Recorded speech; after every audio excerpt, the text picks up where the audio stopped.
welcome back to my channel, and thank you so much for tuning in and watching another video. So, as most of you guys know, I'm going to Cabo in like a week. I leave July 1st and I'll be back on the 8th. And so I've been trying to be very healthy, just to eat healthier, be healthier, and I'm trying to lose a couple pounds before I go to Cabo. And so I have been doing really great and I have lost a couple pounds. I thought it'd be cool to make a video on sharing a few tips on the changes I've been making in my life to be healthier and lose a couple extra pounds. So I know during quarantine it can be very difficult to be healthier, so I hope these tips will help you. The first tip is, which this is a small one, kind of-ish, but it's a big one. I do live on my own, but my family and I have made this a family thing to lose weight. So we all want to lose a few pounds before Cabo, and we all ultimately just want to be healthier and just to feel better, to feel like we can enjoy our trip just a little bit more.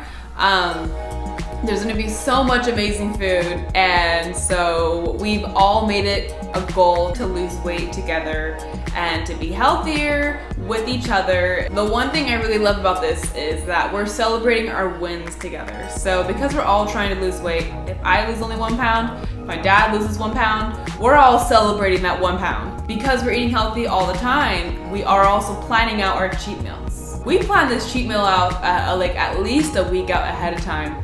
And whether it's eating out, whether it's ordering takeout, whatever, we are enjoying the cheat meal together, and it makes it so much more better when you do that. So I highly recommend you try that. The second thing I've been doing is intermittent fasting. This is something my body has been reacting so well towards. I follow the 16-8 fast, and so that means I fast 16 hours of the day, but I have an 8-hour eating period, and my body personally has been reacting and responding so well towards this. I've noticed I've had so much more energy, I've been sleeping better, I have more, my mind is just thinking more clearer and just more mental clarity. There are so many different fasts you can do, and if that was something you're interested in, you can find one that applies to your lifestyle, and if that's something you're interested in. And of course, to do it safely. Tip number 3 is my Fitbit. A lot of people have Apple Watch. I have a Fitbit Versa, I think is one I have. I don't know. I think I have a Fitbit Versa, but it's just like an Apple Watch. I fell out of the habit of wearing my Fitbit because mainly during quarantine, I didn't need a device to notify me of when I was getting a text message or a phone call because I have my phone with me already 24/7 being on lockdown. And I really didn't want to know how many steps I was walking because I knew I was only in my house and I really wasn't active that first month or so of quarantine. I fell out of the habit of wearing it, but since I've been picking it up, I have set a lot of goals for myself. So for example, a few of the goals I've set for myself, which I'm sure this is the exact same thing that applies to the Apple Watch as well, is I make sure I'm walking at least 10,000 steps every day, and to get at least 46 active minutes in every single day. So that just ensures that I'm being active, I'm walking around a lot, and just moving my body. And so these are just my goals. You can set goals whatever you like for yourself, but this has really been helping a lot and just making sure that I'm moving and I'm not just standing still throughout the day. Tip number 4 is I drink warm lemon water every morning. I've been reapplying it back into my life, and I forgot how much energy this gives you. It makes you feel so good, and I love it. One thing I like about it a lot too is there's no crash because it is a natural energy. I don't experience that crash that you normally would experience with coffee. So I actually prefer this over my cup of coffee in the mornings. And that says a lot because I love my coffee. The 5th thing I've been doing is I've been fitting in a workout every single day. Whether I only have 15 minutes to work out or 7 minutes or a half hour, I'll typically go on YouTube on my computer or on my TV, and I'll just look up 13-minute workout, 15-minute workout, whatever. If it's only 7 minutes I have to spare, 7-minute ab workout, and I say 7 minutes instead of 5 minutes because I'm thinking of one out already, because a lot of the time I'm on time crunches throughout the day. But there's so many quick videos that are made for people who are busy all the time, and it's insane how much you can fit in a short amount of time for a workout. And so it's just all about fitting it in your schedule, or waking up a little bit earlier than you normally would to get a workout in.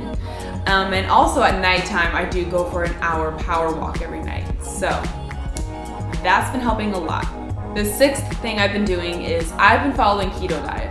This has been something I wasn't really sure I was ever going to try out for years, because I'm such a paleo person, because I love my legumes, I love beans, and I love fruits, and keto is pretty restrictive. There's so many foods you can't have. But my aunt's been following keto and she loves keto. She's been on and off. She was doing keto on and off for a couple years, and she's had so much success with it when she does follow it.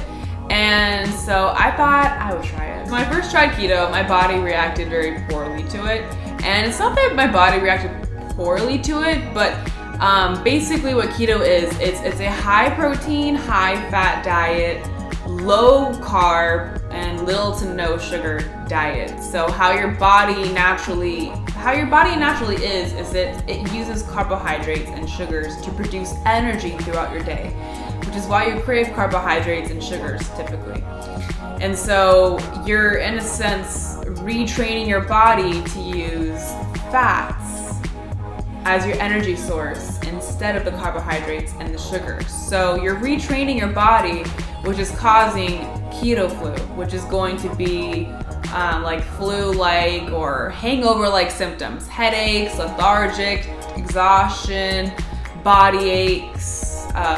You might have a hard time sleeping, nausea. I experienced all of it. My first week of keto, I thought I was dying. I swear, I thought I was dying. And I could not work out that whole week because my symptoms were that severe. So that just goes to show how much my body was relying on carbohydrates and sugar for energy. And I had no idea I was even consuming that much carbohydrates and sugar for my body to react that way, because I've always thought I was a pretty healthy person. This week is my second week of keto, and so far it's been great. I haven't had any of those symptoms, and I feel more awake, more alert, and I have lost a couple pounds already doing keto, and it's only my second week. So far, I love keto. This leads into my next tip: plan out my meals ahead of time. If I have an agenda of what I'm going to have for breakfast, lunch, dinner, snacks in between, that leaves very little to zero room to mess up and, to cheat on my diet and grab something I'm not supposed to grab. Planning my meals out ahead of time ensures that I am going to be eating the right foods and leaves very little to no room for me to mess up. Lead into my next point: I always will cook food that I like and I enjoy. I don't understand people who eat foods and complain about what it is they're eating. Like, if you don't like what you're eating, don't eat it. Don't cook it. I will always cook healthy meals I genuinely enjoy because I'm such a foodie and I love to enjoy what I'm eating. Cook food that you love. And if you're not sure what you want to cook, go on Pinterest and look up a couple different healthy ideas or healthy recipes. One thing I do is I really try to turn a lot of my favorite foods into healthy meals. So, for example, I love pizza so much. Pizza and French fries, two of my favorite things in the world. But obviously they're not healthy. So with fries, I will air fry sweet potato fries. And for pizza, I go to Trader Joe's and I I buy a frozen cauliflower crust and I top a ton of vegetables on it. And I prefer vegan cheese over regular cheese, and so I'll just buy vegan cheese, put that on top. There we go. That just cuts out all of the carbs, and I don't use a whole lot of cheese when I do. Making your own pizza already is going to be healthier than buying one because you have control over the amount you put on there, and using a cauliflower crust, it's a healthier option. And so it's obviously not a pizza, and it's not going to taste like a real pizza, but it definitely mimics it enough for me. The point is, though, is that you really can turn so many of your favorite meals and snacks and foods into healthier options. My last tip for you guys is set realistic goals. There's so many people I know, including myself, where I will say, I'm gonna lose 20 pounds in 1 week. It is going to happen. I don't care what you say. I am going to lose 20 pounds in a week. It's gonna happen. It's not realistic. If I lose 1 pound, I celebrate that 1 pound. I don't celebrate the end goal. I will celebrate even the small goals. Ultimately, 1 pound of fat is still 1 pound of fat that you lost. And that took a lot of hard work and commitment on your end to do.